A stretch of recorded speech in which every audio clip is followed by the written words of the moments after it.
coronavirus, digamos así, el virus en general, ha circulado permanentemente desde antes y ha tenido reactivaciones en cuanto a su virulencia ya en 2 cuadros anteriores. Y esta, que fue esta pandemia, donde la mutación del virus hizo que todos fuéramos susceptibles, que como vírgenes ante eso, y se produjo esto.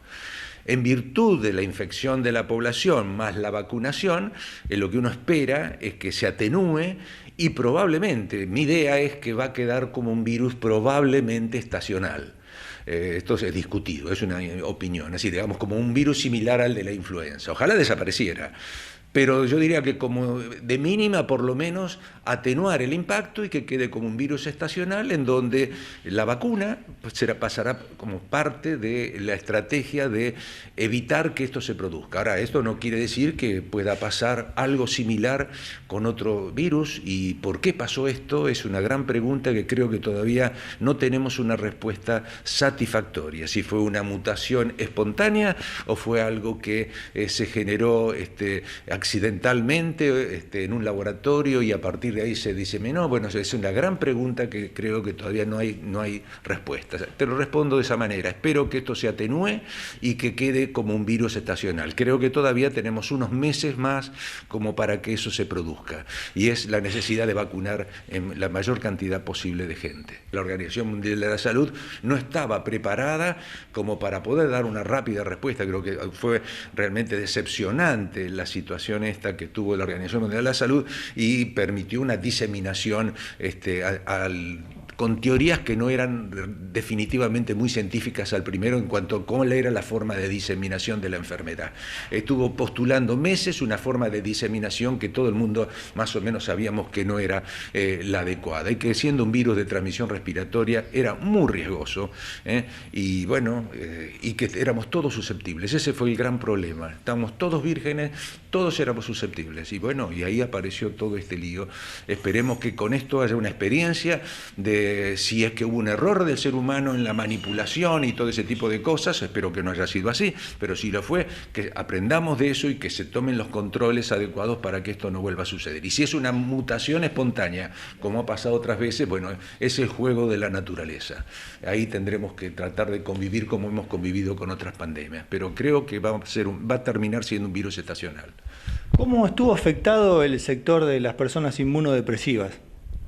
Bueno, los pacientes inmunocomprometidos obviamente tienen menos defensas, y lógicamente fueron afectados en forma importante, pero yo te diría que quizás lo más llamativo ha sido que un impacto quizás menor de lo que uno suponía que podía tener. Hubo otros factores, que se llaman las comorbilidades, que estuvieron más vinculadas al riesgo de tener mala evolución. Por supuesto, el primero de todo, la edad.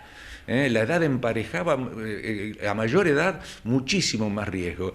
Pero por supuesto, todo paciente inmunocomprometido, cualquier infección, tenés más posibilidad de enfermarte, y si te enfermas, más posibilidad de tener una evolución grave. Sin embargo, a pesar de eso, hubo otros grupos de pacientes no inmunocomprometidos, de hecho, la inmunosenescencia de la edad, que marcaron un hito de la gravedad del cuadro. Así que fueron grupos afectados significativamente, pero yo creo que uno hubiera esperado que hubiera sido más impactante de lo que fue. Acá se marcaron otras cosas. La edad fue un hecho fundamental. Estamos muy contentos, primero de poder hacerlas, ¿no? Porque por ahí es muy difícil la organización y demás. Y bueno, en el día de ayer que tuvimos disertaciones de primer nivel con más de 500 asistentes conectados al mismo tiempo, así que realmente, y de todo el país. Lo que pudimos ver de Córdoba, Rosario, el sur, digamos, casi todas las provincias. Así que para nosotros es un orgullo, y ellos todos los años esperan las jornadas. Obviamente tiene que ver con las personas que tengo al lado mío, que son la calidad de los disertantes y los temas que exponen. ¿Cómo se eligió el temario para estas nuevas jornadas? El temario, digamos, lo elegimos en base a la pandemia de COVID, teniendo en cuenta cuáles eran puntualmente en este momento, por ahí los intereses, como es vacunación, bueno, que se charló también ayer, o el uso de antibióticos en neumonías, pero también quisimos incorporar otros temas, que es como hablábamos ayer en la charla de Alejandro Lepetit, que hay patologías que siguen existiendo, que la hemos un poco dejado de lado por esto de la pandemia, y que están realmente reemergiendo. Por eso nos pareció interesante hablar de lo que son las arbovirosis, más que nada con las temperaturas y la estación que se viene.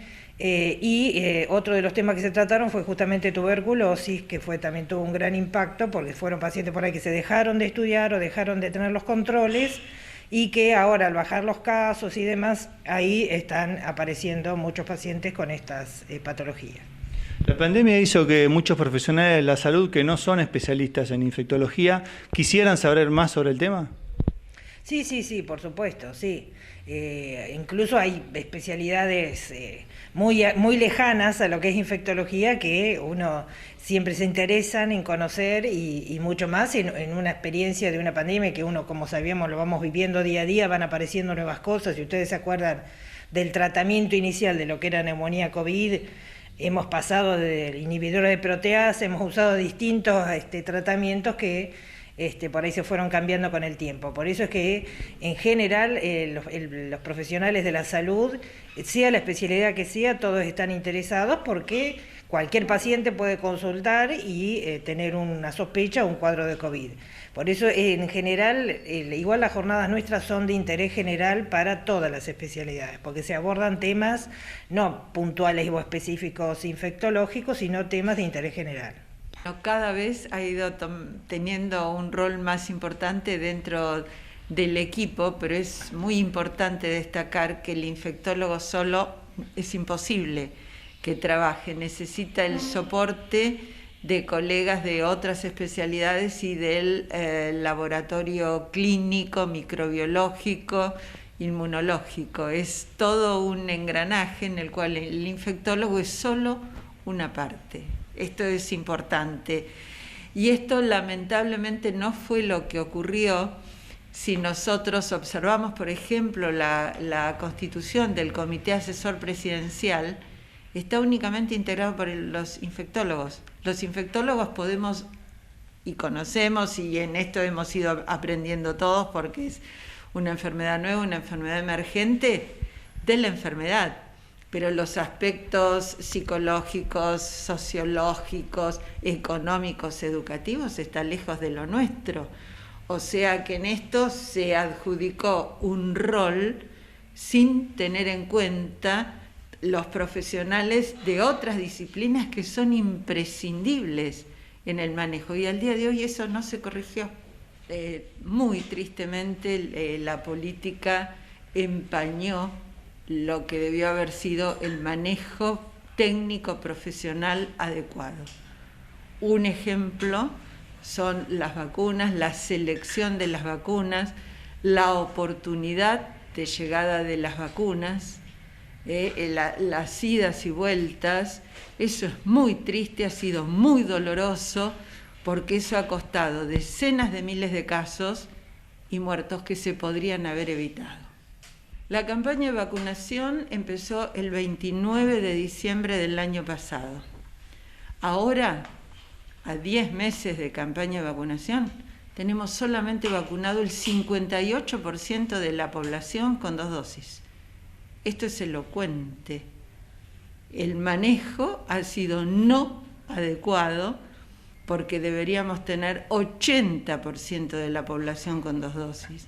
Nunca se llegó a lo que era el umbral. Nosotros teníamos que vacunar un mínimo de 500.000 personas por día. En lo que se ha fijado con las últimas noticias respecto a dosis adicional y dosis booster o de refuerzo, no se están cumpliendo las prioridades, porque la prioridad de esa tercera dosis adicional eran todas aquellas personas que tuvieran el esquema completo, es decir, las 2 dosis con la vacuna Sinopharm, y las personas mayores de 50 años con alguna enfermedad de base, que como decía el doctor Esposto, ¿no es cierto?, son las que tienen mayor riesgo. Eso no se está cumpliendo.